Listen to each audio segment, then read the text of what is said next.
El presidente del Gobierno ha anunciado el estado de alarma durante 15 días. Preocupando la situación en las residencias de mayores, uno de los colectivos más vulnerables y más golpeados. Estamos en un momento muy crítico y van a llegar días muy duros. Nos acercamos a los 5.000 muertos con coronavirus en España. Hoy nuevas medidas, las mascarillas serán obligatorias siempre. Entrará a partir del lunes en la llamada nueva normalidad.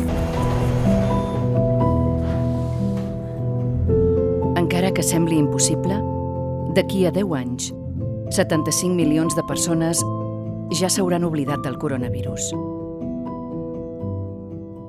I de la seva família, amics, records, aficions, viatges, somnis.